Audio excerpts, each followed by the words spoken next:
If Alan Silvestri was a lesser composer, he might just look at the scene and like, oh no, Gamora's dying, let's write some sad music. And sure, that would have been impactful. Lots of people probably would have enjoyed it. But one of the reasons why this particular piece entrances so many people is because it's more complicated than that. Exactly. Alan Silvestri went deeper.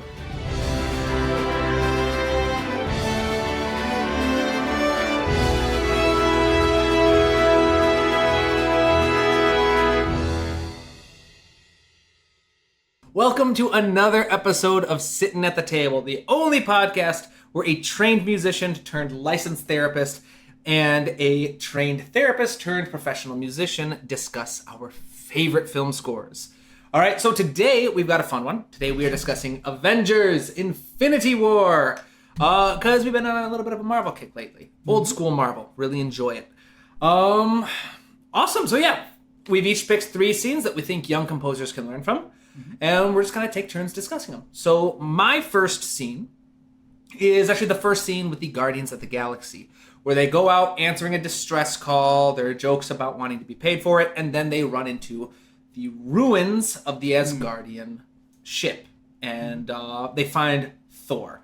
So that's the first scene we're going to jump into. Let's grab our headphones, our earbuds. All right. And let's give it a listen. What happened? Oh my God.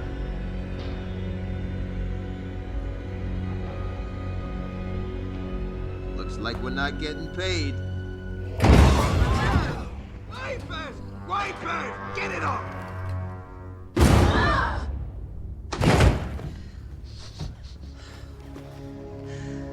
How the hell is this dude still alive? He is not a dude. You're a dude. This is a man. A handsome, muscular man. I'm muscular. But who are you kidding, Will? You're one sandwich away from fat. Yeah, right. It's true. You have put on weight. What? Gamora? Do you think I'm... He's anxious, angry. He feels tremendous loss and guilt. It's like if I had a baby with an angel. Wow. It's a real wake-up call for me. Okay. I'm gonna get a Bowflex. I'm gonna commit. I'm gonna get some dumbbells. You know you can't eat dumbbells, right? It's like his muscles are made of Katati metal fibers. Stop massaging his muscles. Wake him up. Wake.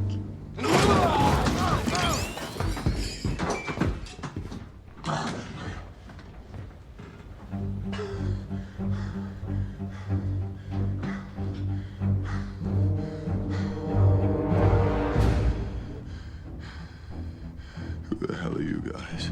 All right, so the reason why I wanted to watch that scene is it really is kind of like a masterclass on scoring underneath the dialogue. And that tends to be an issue that a lot of starting kind of composers really struggle with, is finding that balance between writing music to support the scene, but nothing that gets in trouble with the dialogue. Nothing that competes with it or gets in the way or makes it confusing to listen to, because at the end of the day, dialogue is king.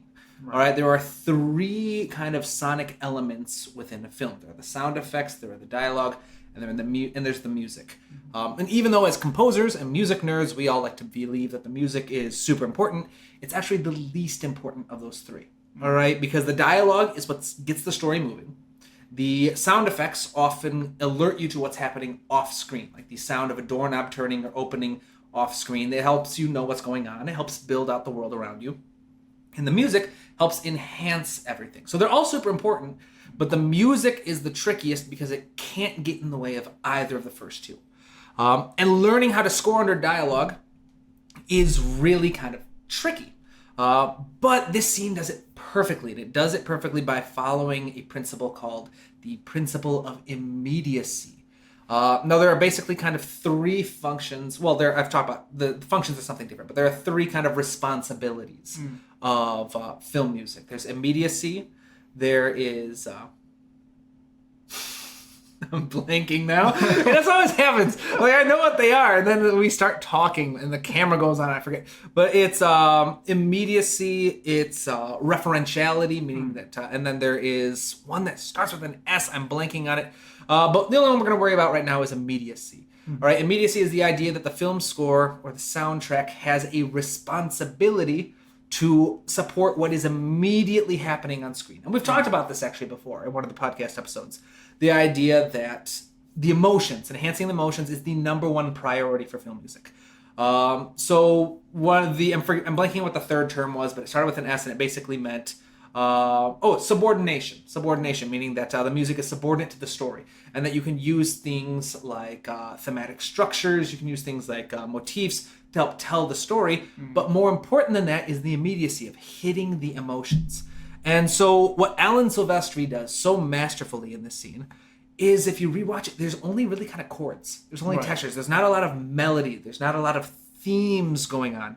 All we have is this idea of hitting the emotion. Minor keys for suspense, suspended chords for suspense, putting all these kind of tension, kind of builds up of what's going to happen when Thor wakes up. Is Thor safe? Is he alive? Well, we know he's alive, but what's going to happen next? We don't know what's going to happen next. And so Alan Silvestri kind of adds some chords underneath to help with the emotion. Right? He doesn't need a motif to kind of allude to other things that are happening in the story. He doesn't use a theme to refer to any of the characters on screen. Yeah. He's just supporting the underlying mood. And by doing that, he makes sure that the music does its number one priority, supporting the emotions, without getting in the way of the dialogue. In fact, and other strategies are making sure that any kind of chord shifts or melodic shifts happen in between dialogue. That's a big strategy that you'll notice in Into the Spider-Verse. Daniel Pemberton does that a lot, where his melody will actually move in between dialogue as a way to help avoid getting in the way. But Alan Silvestri here went just a very much simpler route, using a nice chord texture, just a homophonic texture of just chords kind of moving through. I just think that's really cool. It's a simple idea that you don't always have to go big. You don't always have to go complicated. You can just simple ideas. As long as you hit the mood of a scene, that's often more than enough. Anything you'd like to say? Yeah, no, I agree with all that, and I think I'm really happy that you picked this scene actually, because I can even look at like my scenes, and I mean like most of the scenes that we pick in a lot of these, in a lot of the movies that we watch are like supercharged, like really charged. Lots of like, music. Yeah, and it doesn't always have to be. Right. It doesn't always have to be. So like when I was talking about like the Lupin and Harry scene in the Prisoner of Azkaban episode. Kind of portraying safety, baseline, kind of, emotional space.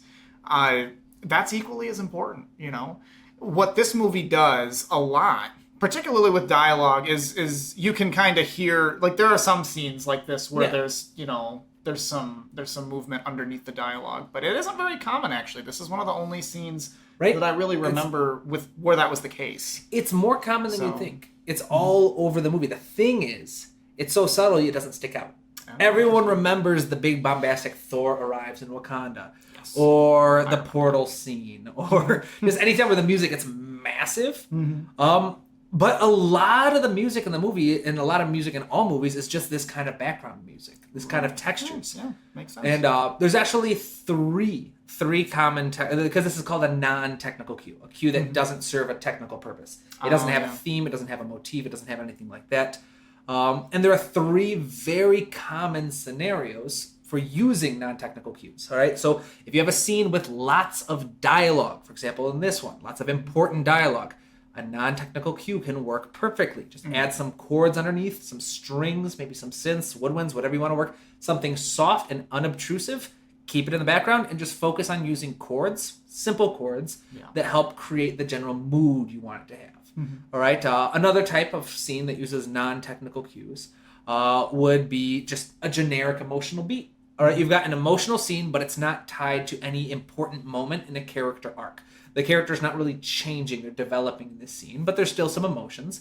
So you don't need to use the character's theme. Just, again, some chords or a nice little texture, some ostinati, something unobtrusive in the background that hits the emotion. And then the third kind being the action sequence. All right, action sequences. And of course, these can all use themes. These are just 3 very common situations where you just don't worry about using a theme. Right. And the action sequence, the reason why it doesn't use themes, or it doesn't have to, is its primary focus is just controlling the energy. Build energy, lots of rhythmic elements, keep it moving. Again, support the emotion of the scene, and you're fine. Anything else that's a little bit bigger, I think we talked about it in the Prisoner of Azkaban movie, and that's not really what we're talking about right now. But anything else, you can really start focusing on using larger character themes. But those 3 kind of scenarios, lots of dialogue, so what was that? So lots of dialogue, action scenes, and just generic emotional beats. Those are perfectly great excuses to just use simple chords and background textures. To, again, hit that point of immediacy, of just adding to the emotion happening right now. Don't worry about what came before. Don't worry about what's coming next. Just hit what's happening right now, and it's going to function. Exactly. And if we're going to talk about that right now, I think it's also important to kind of recognize the space, right? So the space of the movie. Oh, yeah. How are we going to fill this space up? You know, what's it going to be filled with? If we're creating an aura of like this, what are we going to, is it best to put music in there to fill that space to kind of enhance that aura, or is it best to let it go? Right? So that can be something that you can think of too, in terms of like, does the scene feel like, because you have like an intuition, right? Like you have an intuition as to like, you watch something and you're just like, does that feel like full enough? Does it feel satisfying enough? Or is there enough resolution there?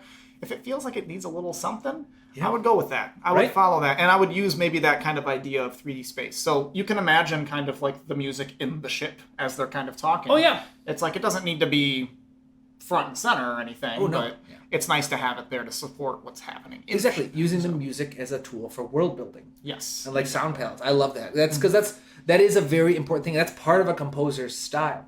Some composers are famous for doing wall-to-wall music. Hans Zimmer does that very often. John Williams does that very often. Other composers are known for being much more kind of sparing. Joe Hisaishi does very little music throughout his film, throughout the Ghibli films. It's good music, great music, but used more sparingly, more particular. And that can come down to things like how much is the budget, how much music can they afford to pay you to write, how much music can you afford to get recorded, or do you have time? What's the time look like? How many months or weeks do you have to work on the soundtrack? It's all kinds of factors, but a lot of it is, again, just the composer's personal preference and the director's personal preference. Yeah, for sure. Awesome. So yeah, anything else you want to say about this? No, I've said my piece. Excellent. So have I. Let's move along. Yes, and my first scene that we're going to we're gonna really charge up with this one. All right, I'm looking forward to it. Captain America arrives in the train station in Scotland. Ooh, is it Scotland?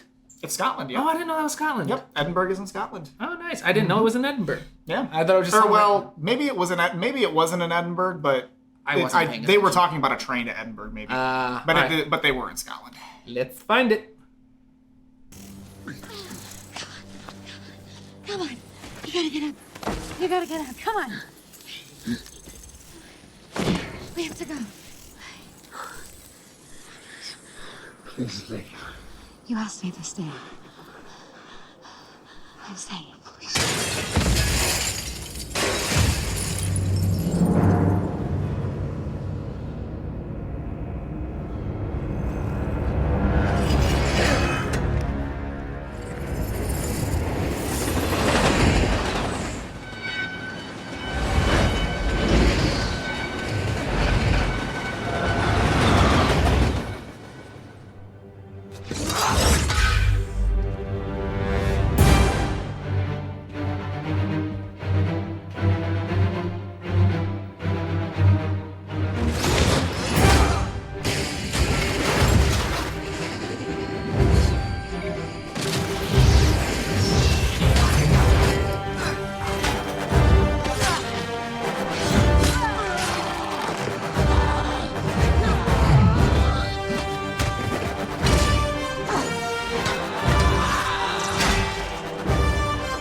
it's just so much fun to watch.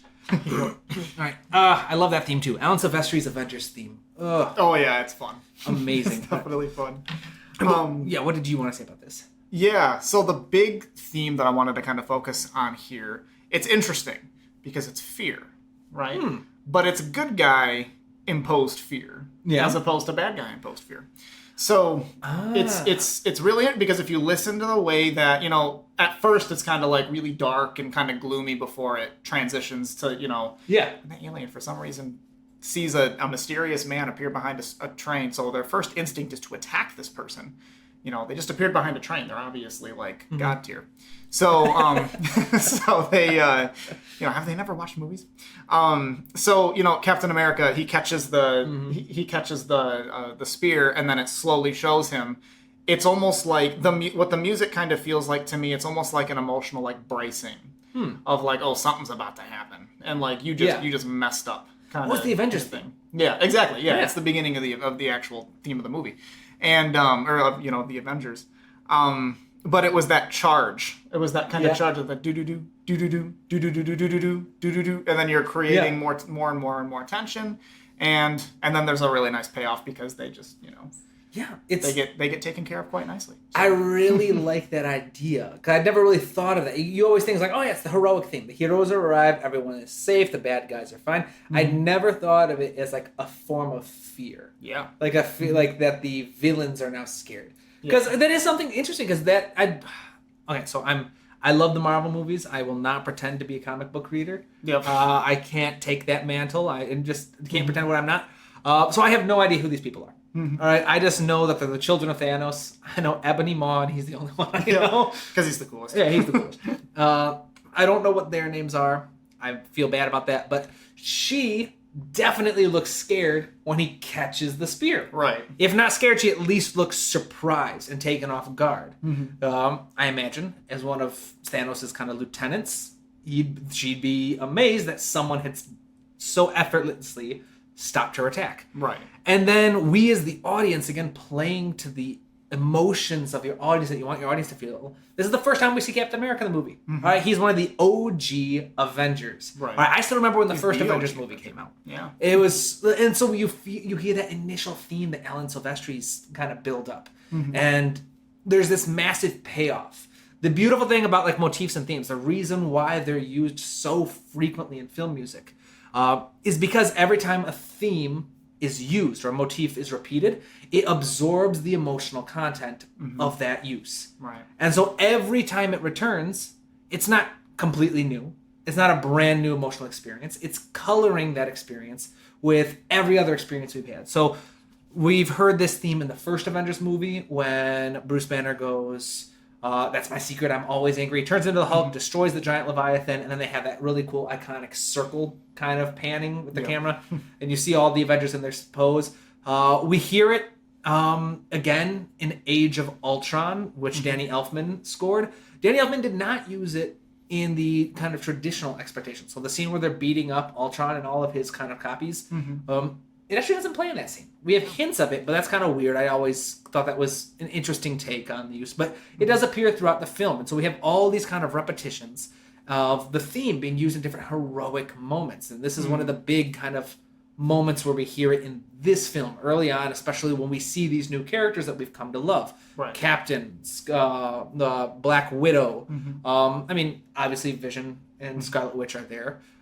We see Falcon, all these characters that we've come to know and love and become familiar with through all these different movies. We get kind of that payoff from the theme. Right. Not only seeing these characters, but hearing the music that we've heard. It builds up all the happy memories of watching the other movies and kind of builds excitement for just watching the Avengers kick some butt again. All right, so that's kind of, I just love seeing kind of way the themes kind of transcend not just scenes, but individual movies as well. Exactly. Yeah. It's a beautiful. It's one of the reasons why, like I said, themes and motifs are such a beautiful and useful tool for films. Right. Like it builds on each and every emotional experience you associate it with, even if it's only subconsciously. You're kind of connecting all of those scenes together. Exactly. Makes it very powerful. Before we move on, I want to say that is also why you want to be very careful on which scenes you use themes with. If you're just throwing a motif around every single, say you got a motif for a character. you're just throwing that motif around with every single scene the character even pops up in, that motif won't have the same payoff as this. Right. All right, you can hint to it, but you want to make sure that the full-on uses of a full theme or motif are used very selectively for key emotional beats. Remember, not generic, but we've talked about this in the past. A key emotional beat is a scene or moment tied to character growth, character development. Those are the scenes where you want to bring in the full motif, the full theme, because again, if it's tied to key emotional important moments, then the theme itself will have key emotional associations. That's right. If you're just throwing it into any generic moment, then you've got a theme with a bunch of generic emotional moments associated with it. Right. So that's another reason why using just kind of those background textures is very useful, so that you don't overexpend your themes. You don't kind of rob them of meaning by overusing them. Right. Make sense? Yep. Awesome. Awesome, yeah. So that's kind of what I have to say about this. Do you have anything else you want to say? Not that I can think of. No. Yeah, I just really wanted to focus on like kind of that emotional bracing and really charging up. So Right. good guy Awesome. fear. Yes. Good guy imposed fear. So now I'm at kind of like a sticking point. Because my next scene was going to be Thor arriving in Wakanda. But I was just going to talk about everything I just talked about. But the idea of like how themes build and they reappear and have... So do I do that one or do I go to my backup? All right, so here I should actually say this. We could also do mine next too, because that's a pretty significant jump. That is a significant jump. So yeah. Because my next one is Thanos killing Gamora. Oh, yeah. So- Let's do that one next. Yeah. A different kind of energy. Yes, very much. Yeah, we'll so. do that one and then I can decide what I want to do. Okay. The stone demands a sacrifice. Of what? In order to take the stone, you must lose that which you love. A soul for a soul.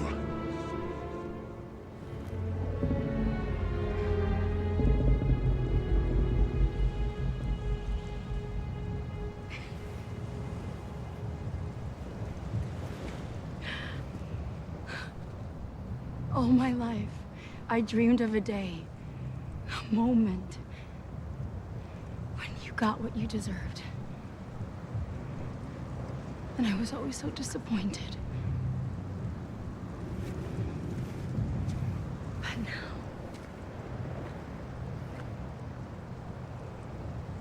you kill and torture. And you call it mercy. The universe has judged you. You asked it for a prize, and it told you no. You failed.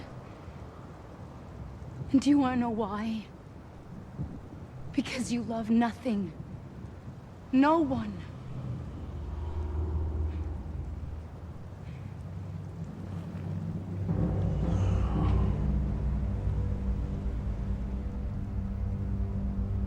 Really? Tears? They're not for him.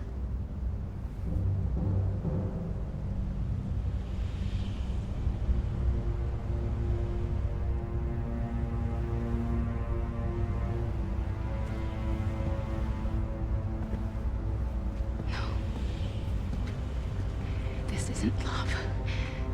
I ignored my destiny once. I cannot do that again. Even for you.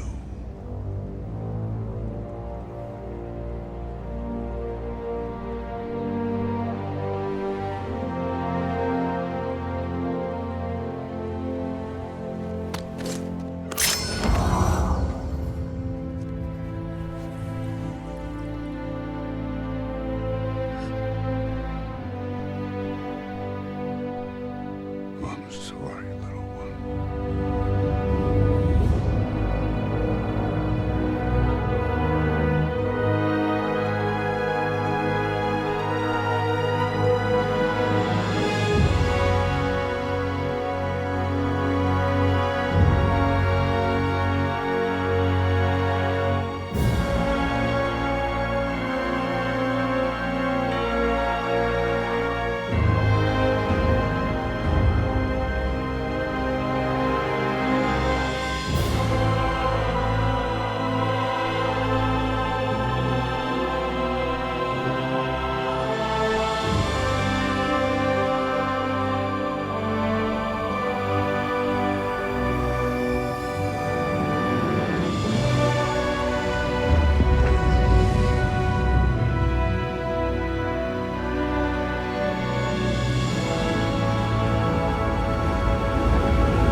It's such an incredible scene. It gets me every time. Oh, Every goosebumps. Right? Oh, man.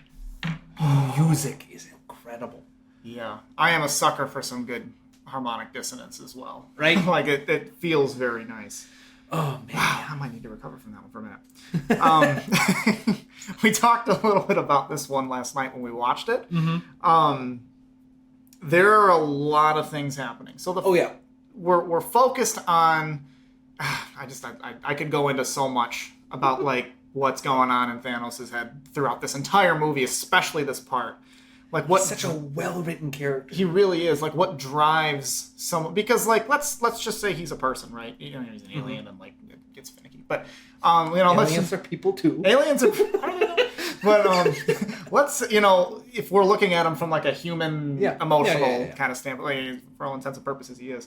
Like what's just happened? He just killed his daughter for what he believes to be a higher purpose. Yep. This is very, very, very significant. It sounds like duh, but it's like this is really significant. Like this, like there's a lot I could say. I don't want to, but there's a significant kind of weight to this, right? And the music really does feel heavy. It feels massive. It's just like whoa. It's moving almost. So like if you've ever been like emotionally moved by something, that's very much what this kind of like goes for. Emotionally, like the theme is a combination of two things that seemingly don't go together. It's tragedy, but it's also triumphant. I knew you were going to say that. That's exactly what I get from it too. Yep. It's tragedy, but it's also triumphant. So tragedy and grief, right? So this is something that Thanos feels he has to do. It's it's a sacrifice he has to make that he doesn't want to. It kept flashing back to him having tears, and this is the big baddie. Like this is the biggest, baddest person in the universe right now. Yep. And he has tears, and he carries a lot of this genuine sorrow. Yeah, he carries genuine sorrow, but he is so driven by his willpower to fulfill this mission. He bears it. He essentially bears it. And that's where the triumph kind of comes through, right? He's completed this objective in his mission. Yep. He's through it, but it extracts a heavy toll. Yeah, because he genuinely believes what he's doing is for the betterment of everyone. Exactly. All right, because he even says that one like kind of line. So I ignored my destiny once. Yep. I can't do it again. Not even for you. And we learn what he means by that, like in just another scene or two when they're fighting on Titan. And Dr. Strange is like, let me guess, this is your home? He says, it was. It was beautiful. Yeah. And he talks about how Titan was struggling.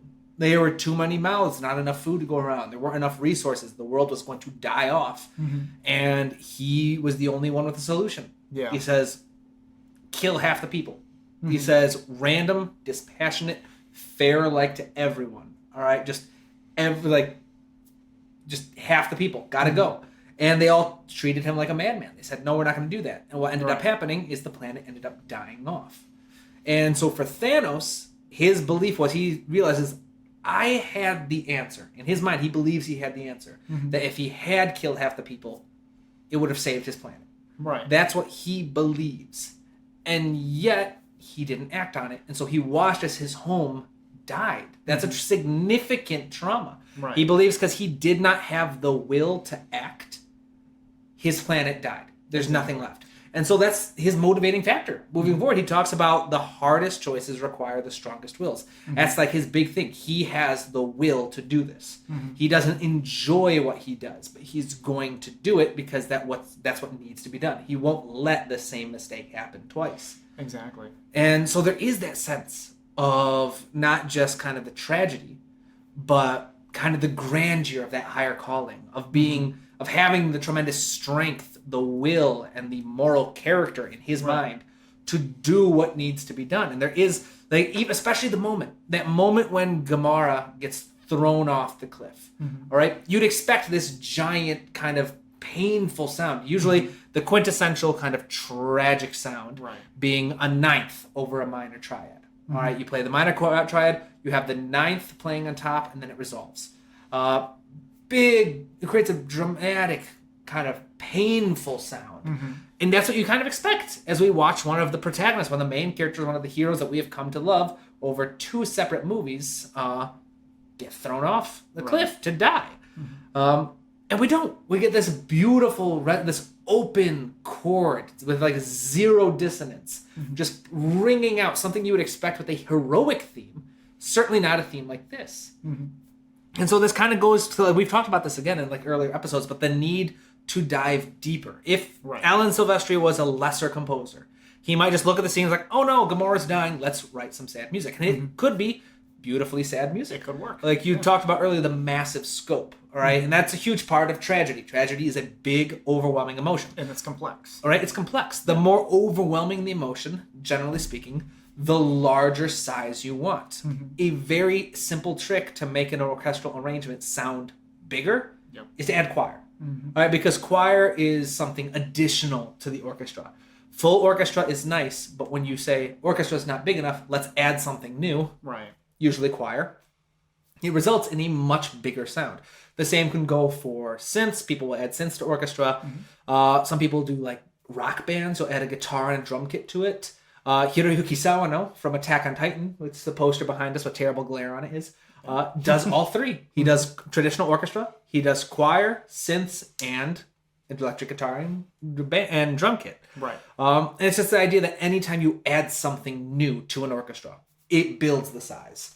It makes it feels grander, more epic, larger scale. And that's what Alan Silvestri does here. Choir and orchestra to create a massive scale emotion. And I just kind of a little bit of tangent. What I wanted to talk about was diving a bit deeper. He could have just said, let's make this sad. Let's make it tragic. And sure, that would have been impactful. Lots of people probably would have enjoyed it. But one of the reasons why this particular piece entrances so many people is because it's more complicated than that. Exactly. Alan Silvestri went deeper, all right, into the story. And again, we've talked about things in the past that you can do to go deeper. And one of the biggest is to understand the motivation of your characters. Not only what is happening on the screen and why it's happening from a plot point, but why it's happening from a psychological point of the characters. What motivates, what pushes your character to do this? We talked about this. What is making Thanos do this? Why can't he let go? Why does he know he has to do this? You could just say plot. Or if you want to go deeper, you could say because of his trauma, because of experience with losing his entire home planet. So he has this responsibility. He views this as a test, which it is.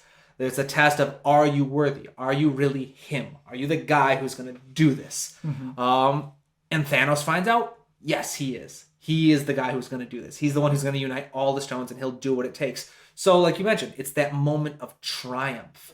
And that kind of combination of triumph and tragedy creates this awful sound. Not awful as in like terrible, but filled with awe. This awe-inspiring sound of wow. Kind of leaves you breathless. I have no idea where I'm going with this. I just like went on a bunch of tangents, but it's just, it's such a beautiful piece of music. It's a beautiful piece of music for a very, this is going to sound really probably bad, but honestly, for a beautiful scene. It is a beautiful scene. Because this is someone who, when you think of like emotionally like a moving, like a very moving piece, think of like, you can think of like the grief and the obstacle of like, I mean, obviously this is not like moral, but you know, you think of like the obstacle of the grief of having to kill your daughter, right? Oh, yeah, you don't have to agree with it in order to understand it, and appreciate it. But how triumphant would it be to essentially move a boulder that big off of the cliff, right, to get it out of your way? Yeah,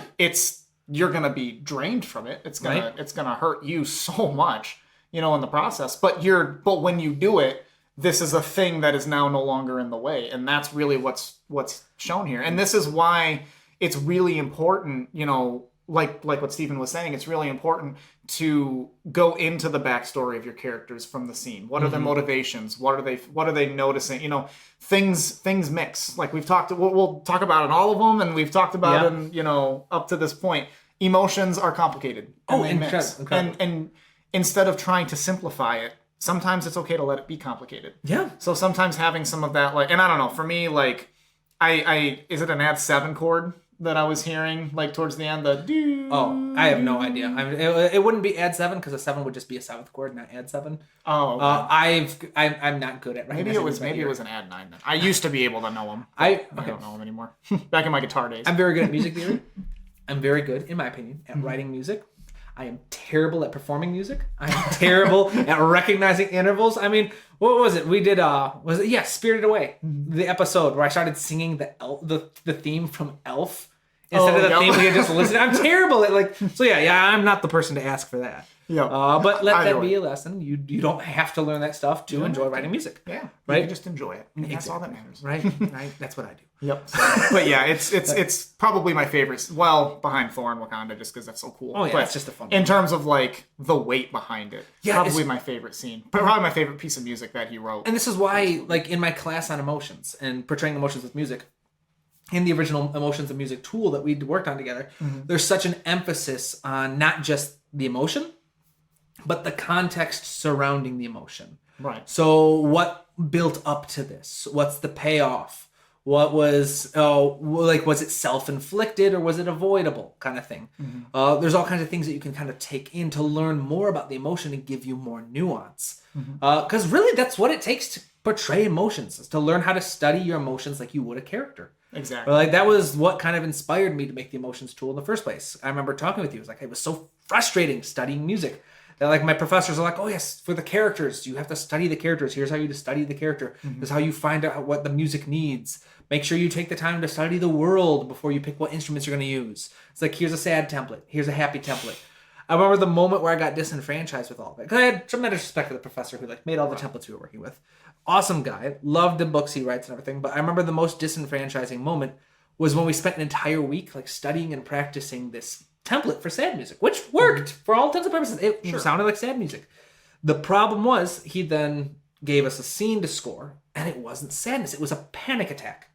All right, yeah, sure, it could be generically sad, but when you went deep, you're like, this isn't sadness. This is a panic attack. Right. All right, lush, sad strings don't work for a panic attack. Not in this particular scene. Right. It's the idea that I just kind of realized that templates are nice, but their two biggest issues is they tend to come off as generic, and they like when they don't work, you're stuck without a template. Right. Like what happens when you've got a very nuanced type of sadness and the template doesn't fit? So for example, if you just use this generic template for sadness for this scene, it would technically work, but it wouldn't have the same kind of impact. Yeah. We wouldn't be geeking out over it, talking about it for as long as we have been. Right. Because it does something as simple as combine triumph with tragedy. Right. We would both just be talking about Thor and Wakanda. Probably. Speaking of which. Twice as long. Speaking of which, that is, again, I'm still stuck with this kind of dilemma. All right, because we've already kind of talked about what I wanted to talk about Thor and Wakanda, about the use of themes and motifs and how every time you hear a theme, it carries with it the emotions of the previous scenes. And I wanted to talk about the importance of picking your themes carefully. Yeah. And how, there are lots of times where Alan Silvestri or other composers have hinted at the Avengers theme throughout, but they don't actually use it, like full on. They're very, very careful with when they use the full-on, that's the Avengers theme arrangement. Right. And it's because you want to be careful. You want, since a theme carries the connotations of every single scene they've been played with, if you're just kind of throwing around willy-nilly, it reduces the emotional impact. So that's what I wanted to talk about. We already did that with Captain America arriving. So, but then I don't want to not do Captain, like Thor and Wakanda. Yeah, because it's not my last scene, so... Yeah. I know. Man. Let's do it, because the only other one I had was the dusting scene, and there's no music. And I was going to talk about different reasons why you don't use music, but we can save that for another time. I was going to say, that should be an easy enough one. All right. So then my next one is Thor and Wakanda. Do you have anything in between? In between? No. All right. All right. Let's watch it. Let's watch it. Yep.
gotta stop it there. You just witnessed me holding it back Yeah. very, very well. I was surprised. I've never heard you watch that without cheering. Going, Yeah! well, because that scene was like our workout motivation for a years. long time. Like all through grad school, back when we used to, because all we had was like that little like Planet Fitness membership. That's all we had. So we would go there, and while we were going, there was two scenes that we always watched. There was Thor arriving on Wakanda. Thor and Wakanda and Bane. And Bane versus Batman from the Chris Nolan trilogy. Those are the ultimate like kind of workouts. Get going.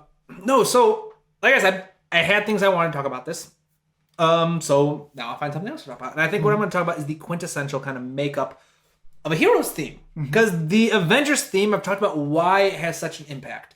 Because it's used so very carefully. You can hint at it using motifs, but the full-on statement is saved for very large kind of heroic moments. The three, like I said, most iconic being the portal scene in Avengers Endgame. Thor arrives on Wakanda from Infinity War. And the original Avengers being that original kind of that circle, which now I want to watch that movie again. Yep. Where like the Avengers are all finally fighting as a team, so we hear the theme play as well. Again, for whatever reason, I'm blanking on when it was used in Avengers Age of Ultron. For some reason, I feel bad about that, but I'm sure it was used at some point. And so because it's used at such strategic moments, that's why it has such a big impact. But in general, heroic themes have this feeling of heroism because of the way they portray kind of the emotions of a hero. So there's all kinds of, kind of cliches. Heroes themes work with perfect fifths and perfect fourths and octaves, right? Large leaps in the melody. Heroes themes have brass on the melody and strings playing rhythmic parts in the background. Heroes themes have good percussion parts in the back, building rhythm and energy. And the reason why these are cliches is because they work so well at portraying kind of an emotion or a mood of heroism. All right, so we've talked about this before, how the four key elements of portraying emotions in music are valence, size, movement, and gesture. So size being how overwhelming the emotion is. You want a hero's theme to be very overwhelming. You want there to be kind of this sense of relief. The heroes are here. You don't watch My Hero Academia, but hopefully some of the people who are watching this do. I love My Hero Academia. And one of the kind of the running themes is the idea of the main hero, All Might, being the figure of peace. All right. And the idea that when he arrives, people can't help but feel safe. Doesn't matter how bad things are. If All Might's there, things are going to be all right. They're safe now because he's here. And so to create such an overwhelming sense of safety that no matter what situation you're in, awesome, we got the upper edge. You want a massive size. You want it to be overwhelming, so you want a massive size. So brass, strings, percussion, woodwinds, low voices, a bunch of kind of big sounds you want for your orchestra to, right off the bat, set off that this is a hero's theme. This is a sense of safety. So then the next one being movement. Movement referring to kind of like how the emotion is expressed physically, how energizing it is versus how depleting it is. And you want, again, the emotion of your audience to be like, yes! We want like the kind of thing that you were talking about, like cheering and being excited, like, yeah! Getting ready to work out because you're so pumped up. The way you do that is lots of moving parts, all right? Lots of energy and moving parts in the music means lots of moving parts and energy in the physical expression and experience of the emotion. So we hear that here in the strings that are playing. I'm not going to try singing it because I'm just going to sing something from a Christmas movie again by accident. But you got the moving strings. You've got the kind of the percussion, like the snare drums in the background. You've got other rhythmic elements like a pulsing bass hitting on important beats. You've got all these different cool like kind of moving elements adding energy. And kind of a bit of size to your music as well. So we've got the level of overwhelming, correct. We've got the amount of movement and excitement built.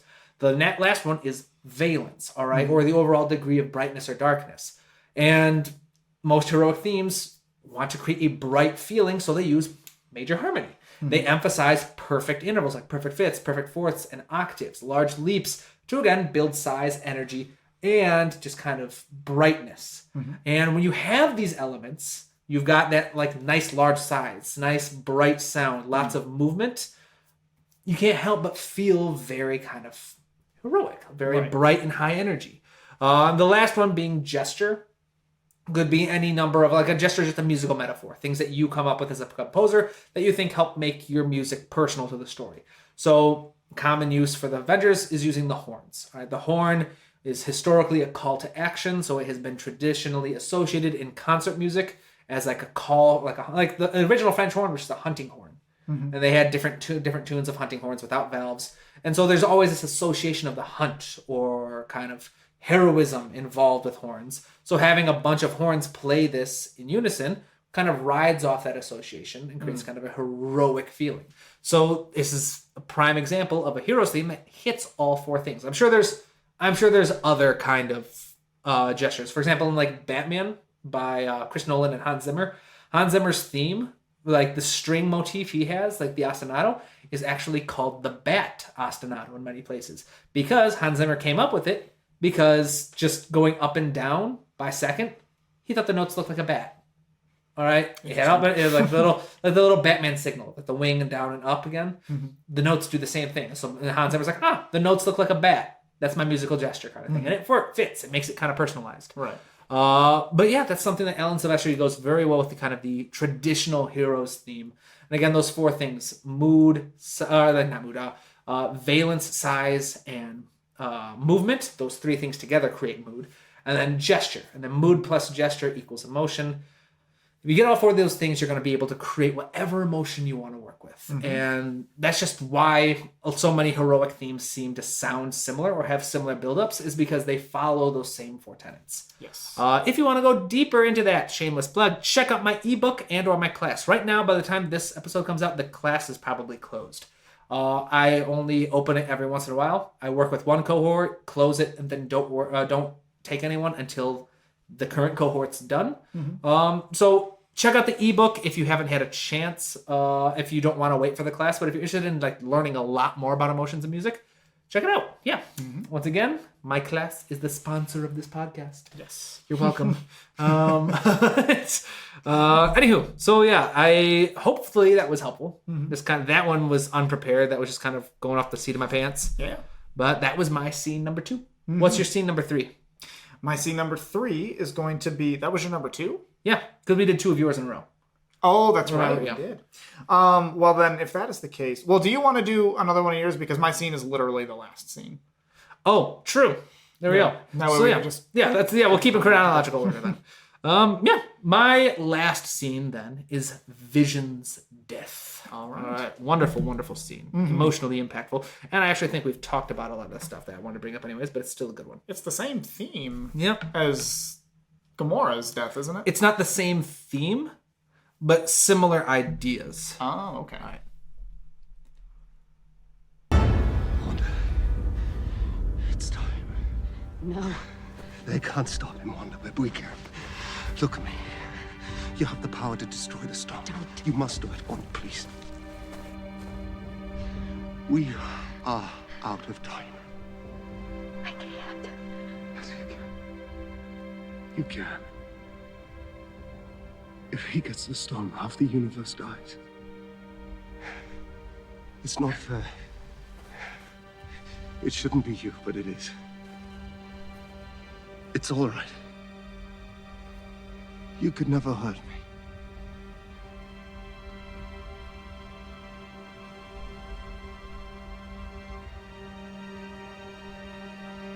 I just feel you.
Silvestri. Thank you for stopping it there. It's just such. We don't want to we don't want to watch him get brought back as Time Stone and just killed anyway. It's tragic. It's such. Oh man, I did not see that coming in the movie theaters. The first time I saw it, I was like, all right, awesome, that was tragic, but they beat him. Now it's time to kind of rally and take down Thanos. His goals are over, and then just Time Stone, bam! It's like Yep. I was like, no. Oh man, but. We've already kind of talked about this stuff already, but I'm still geeking out because Alan Silvestri is the master of diving deeper, right? Which is so important as a composer. I cannot understate that. Anyone who just starts out writing music can go with the surface level. They can say, oh, what a sad scene, sad music. But we don't just hear sad music. It starts out sad, definitely. Very kind of traditional somber kind of string adagio, creating this very sad sound. But as it goes on, it becomes more and more heroic. Even though you see it get more and more tragic, because now you realize they're saving that moment. You're watching all the heroes get taken down. Thanos is making a relentless push forward. Wanda is now the last one, so she has to fight off Thanos and kill her partner at the same time. And just what's happening is, even though you could just double down and make it more and more tragic, go boo-hoo, boo-hoo, the music becomes more and more heroic, getting larger, bigger, more brass instruments come out. Brass are the kings of heroic sounds. All these kind of building like sensation until I could be very wrong. I've already explained that I am terrible at recognizing things by ear. But to me, the very last chord that plays sounds very similar to the very first chord of the Avengers theme. All right, so it's almost like this hint of triumph and heroism. And the idea that the Avengers theme starts with just the first chord right at the moment when Vision dies. They accomplished their goal. Now they're stuck with an incredibly angry and powerful Titan, but they stopped Thanos. Of course, that's what we think. Like, they did it. What a horrible price to pay, but they did it. All right, the heroes saved the day. It became more and more heroic. Of course, that doesn't happen. But that would have been possible if, again, Alan Silvestri wasn't willing to dive below the surface. If he wasn't willing to say, oh, that's a sad scene, but let's go deeper. And again, one of the most powerful tools you have is to look at why are the characters doing this? What is the purpose? Wanda, right now, her reason for doing this, yes, it's tragic, it's terrible, but she's being very selfless in this scene. She is putting her own happiness, her own love, as secondary to the needs of the universe. Right. Which, I mean, anyone can say, oh yeah, that's important, I would do that too, or like, that's what she should have done kind of thing. But it's harder when you're the character. And so Alan Silvestri realized this isn't just a tragic, sad scene. This is a moment where a hero is really showing what it means to be a hero. All right? Making the hard choices require the strongest wills. Kind of thing. Thanos' own line. And so Alan Silvestri is going deeper and going, yes, this is a sad scene, but more than that, this is a heroic scene. All right? We have the hero pitting herself against an insurmountable threat and doing the worst thing she could possibly do for herself in order to save the world. I mean, even Vision says it's unfair. It shouldn't have been you. It should have been anyone else, but it doesn't matter because you are the only one who can. And so he makes this such a beautiful kind of heroic anthem. And it just kind of just shows, like, again, kind of going back to the idea of like the Gamora scene, that we would not be geeking out over this as much as we are if it weren't for that extra layer of nuance, if it wasn't that way of making this personal to the story. There is no template for this kind of music. There's no template on YouTube or in any book that says, how do you make a tragic but heroic sound for a scene where the hero is sacrificing the love of their life to save the universe? There's no template that gets that specific. You have to just find it from the emotion of the scene. This is a very big kind of moment in the character's development, in Wanda's development. Because, I mean, earlier in the scene, we see the issues that she's not willing to, like, she's part of the team, but she won't put the team first. She wants to have her life. We see that in the scene right before Captain shows up at the train station. There's kind of that hot water of, like, they said, like, we trusted you. You said you wouldn't go far. You said you'd stay in contact. And then you just kind of disappeared. You went, you didn't tell anyone we were going, and you didn't keep in contact. Why? She's like, well, I wanted just some time to myself. It's reasonable. But here we are seeing where she's putting her own needs secondary to the team, secondary to the world kind of thing, the universe. And so it's a pivotal moment for the character. It's one of those key emotional beats that I mentioned earlier, where you want to go big. You want to have massive music to kind of support it and not just be in the background, but be in the foreground. Right. It's just, there's so much I could say about this. I feel bummed because we already kind of like repeating what I said earlier. But I just love scenes like this. I was going to say, there's a reason that we do. It's a masterpiece. It's just like it's a masterclass on diving deeper. What are your characters' motivations? Why are they doing what they are doing? How are they developing as a character? What weaknesses do they have to overcome? Wanda has always prioritized herself and Vision over everybody else. Right. This is a moment of growth for her character where for the first time we see that she is prioritizing others over herself and Vision. So that's a moment of growth for the character. It's a moment of it's a key moment for the story, and she gains Thanos' respect after this. He even says, "You have my respect. I understand." She's like, I don't think he says you have my respect. He's like, no one else. Yeah, something like no one else. I understand what that took. I understand. He basically acknowledging that she has the same strength of will that he did. But it's just beautiful. It's like this is. And it's beautiful because the composer was willing to tell the story. All right. And not just slap what's on the surface, but actually understand how is the character developing? Why are they doing what they're doing? And how can that be reflected in the music? Right. Beautiful scene. Beautiful scene. Yeah. Should we watch Vision die again?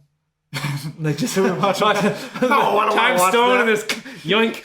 No, I don't want to watch that. No, but I mean that can add to the or to the scene as well, because like we go through this massive thing, and it's the big thing to remember, particularly about Infinity War, that's really interesting compared to like a lot of like typical Avenger movies or like the Marvel movies or just like hero movies in general, is that this is a movie about Thanos.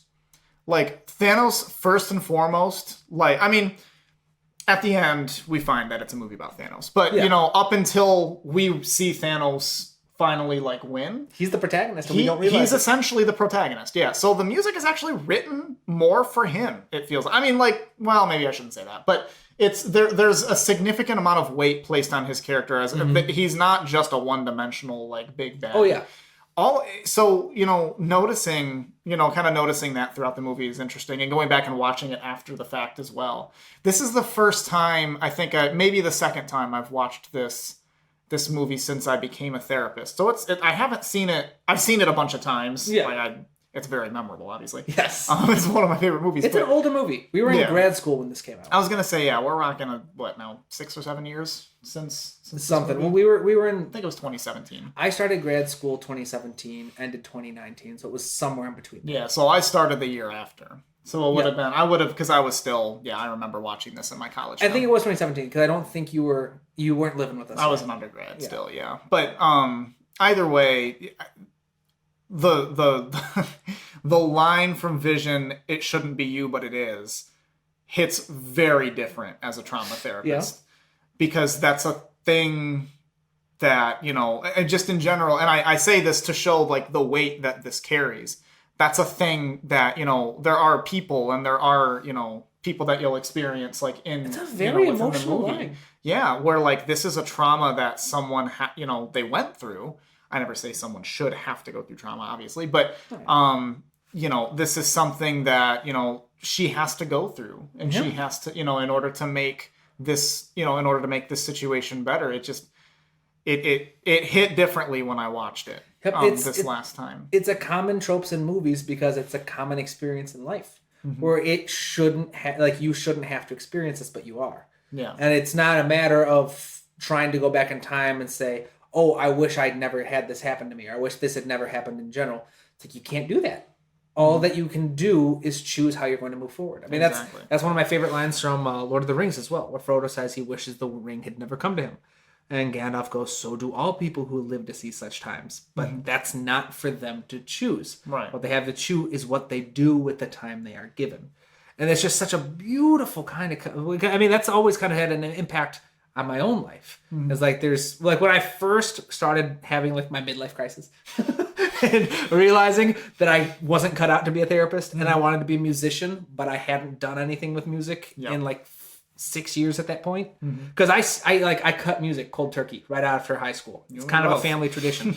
And I think it's a humanity tradition. True. Yeah. But and I just kind of like cut it out. I told myself like, all right, high school, it's over. You can't make a living with music. All right, I need to move on.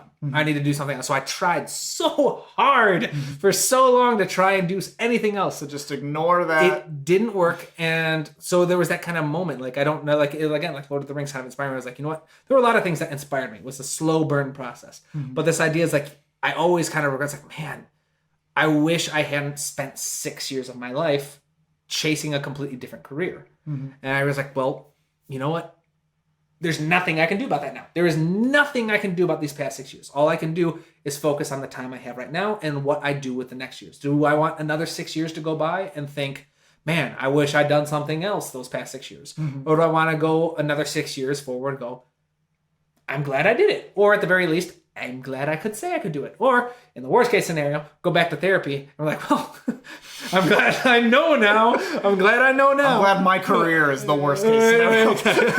That's not, you know, that's not what I mean. I know. But, worst case scenario for you. Worst case scenario for me. I get your job. Yeah, exactly. But it doesn't look that bad. No, of course not. Of course, yeah, and like I said, I love psychology. I love the like therapy modalities. It's the working with people. I'm not too good at working with human beings. Yes, it's working with human beings at the lowest points of their life. All right, you know, and that's why this line hits so hard for me. It shouldn't be you, but it is. Right. You know, and that's a thing that we have to like. Sometimes that is in situations like, maybe I'll put my therapist hat on a little bit here. In situations where people are going through the lowest points of their life, this is translatable, you know, to our purposes here. There's not really a right thing to say. Yeah. Just about anything you say can be interpreted any way. So in terms of we're going to get stuff done, you know, we have this trauma that's impending, you know, or dealing with this trauma, you know, that we have this impending, like, understanding that we have to go over this big emotional hurdle. You know, when Vision says that to Wanda, it shouldn't be you, but it is. So we, you know, it's like, I hear you, I love you. You know, it just like gets me. It has to be done. But you have to do you it. have to do something. Yeah. I mean, like, because that was another thing, like, different people we knew in our lives where they'd been complaining, like, oh, I wish I hadn't been doing this for the last 3 years. Then another 3 years would go by, or I wish I'd changed 3 years ago. Another couple of years were like, I wish I'd done something else. And it's like, it's all too common. It's like, it's the same issue over and over again. You always, like, time is going to go by no matter what. It's unless you have the time stone. Of course you have. Unless you have the time stone. And then they kill But I'm sorry, you're not that special. No, you can't bring it back to Vision just to kill him again. Right. I want to watch it so bad. I do. We can watch it. Oh, we should. We were running over on time. But who cares? But no, our bosses are pretty cool. But no, that was just kind of like a thing that kind of pushed me into music as well. It was like the just like seeing other people's like, look, like I know so many people that like the time goes by whether they want it to or not. There's nothing you can do about that. And it's always the same thing. I wish I'd done something 5 years ago. I wish I'd done something 3 years ago. I wish I'd done something 3 months ago. It's like, well, you can't do that, but what you can do is what you do right now. And it's not always easy. Especially, of course, not like it's every movie that uses this trope, this kind of lesson, shows how difficult it is. Frodo with the ring, Wanda having to kill Vision. There's all kinds of things going on. It's very, very difficult. And it doesn't have to be something as life-changing as like swapping your careers. You do not have to be a professional composer to enjoy composing music. Right. You don't have to do that.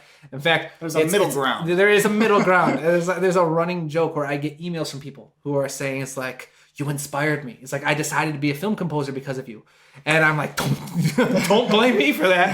Don't put that on my shoulders. Don't put that on me. That was not my fault. You made that decision yourself. Because it is a very difficult path to follow. Yeah.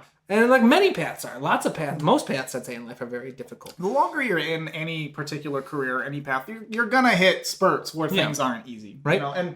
And that's okay. You know, the thing is it's okay to not be okay for like a little bit. Yeah. Even if that little bit is 15 years, if you can stick with it and you have the energy to and you can see through to the end of it, do it. You know, what does Thanos teach us? I mean, like, in all seriousness, Listen to Thanos. Thanos do? What would Thanos do? He would keep pushing. He would. Don't do what Thanos would do because he kills his family members. But Yes. The point is willpower is it's okay to The hardest choices require the strongest wills. Exactly. Have the Right. strongest will, my friends. just have the strongest will. That's what we're learning. So You know what the hardest choice is?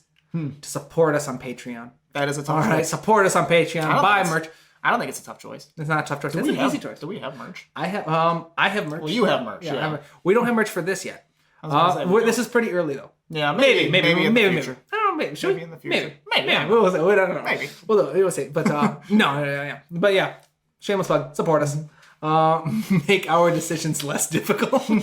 But no, yeah, I'm getting off the rails here. No, just beautiful scene, beautiful lessons about life. We're diving too deeply, but wonderful. This is why I love movies. This is why I love can never movies dive too so deep. much. Like the stories reflect the human experience. Right. All right, and I love that. All And right, it all gets undone because Thanos is mean. he is. So, speaking of Thanos being mean, let's watch the scene where he realizes he won, which is the Ooh, final scene. very last scene when the audience finds out he When the won. audience finds out that's it. Oh, such a good scene. Let's Yep. watch it.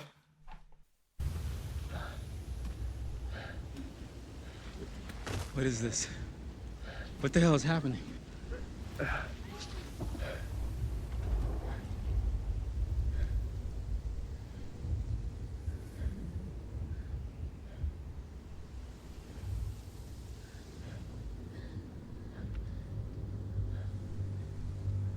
Oh, God.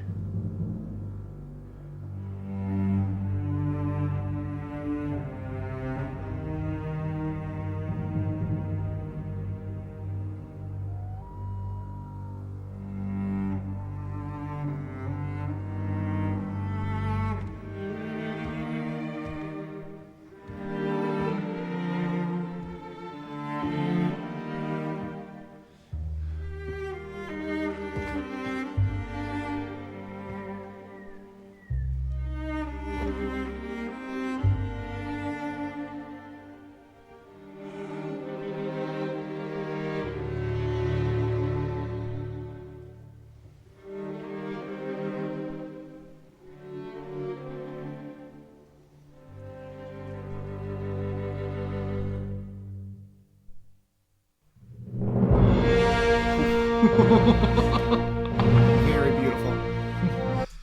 Such a short but powerful scene. I remember being in theaters, like I said, grad school, so I had no idea what was happening in the world around me. All I knew was I was tired, I was exhausted, and Cody was dragging me to the movie theaters. And I remember seeing this and just going, what the? Just, What is this? he was like, I did not see that coming. This is terrible. Oh, it was wonderful though. It's just kind of like it's such an unexpected ending.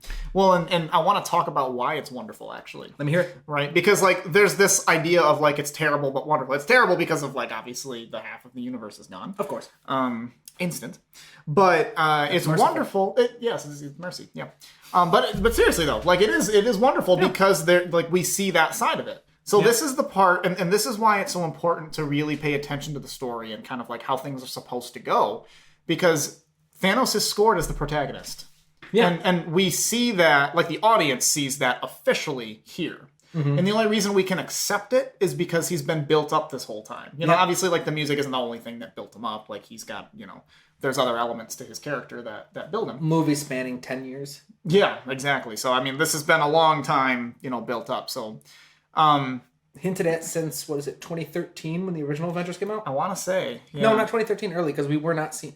We graduated high school in 2013. Yeah, so it would have Dating been. ourselves. Yeah. It's been a year. Like a decade, I mean. I was going to say. That's slightly longer than a year. Longer than a year. It's been a decade since high school.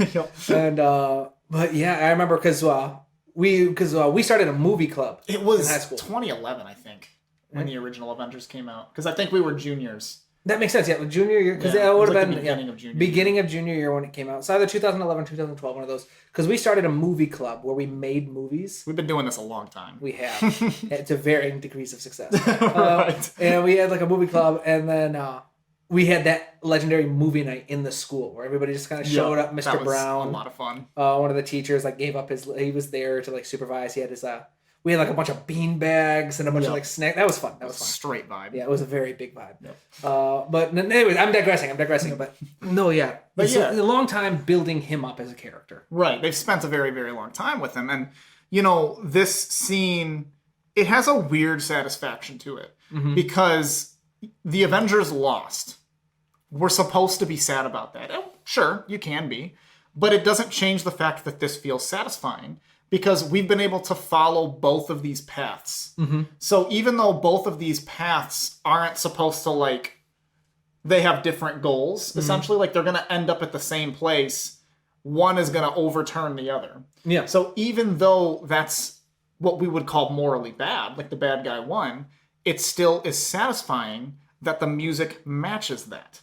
The music matches and I want to compare it without getting, because I don't want to get too controversial because I love Episode 8, Star Wars Episode 8, but I think that's, yep, he knows. Yeah. That's one of the best examples of how to do a really bad job of making emotional sense of what's going on. So, like, the reason that this movie does such a good job of it is because it matches. It makes sense. I always say, anything works as long as it makes sense. Just make it make sense. Yeah. And that's all I can really say about it to some degree because there's an intuition there, right? Yeah.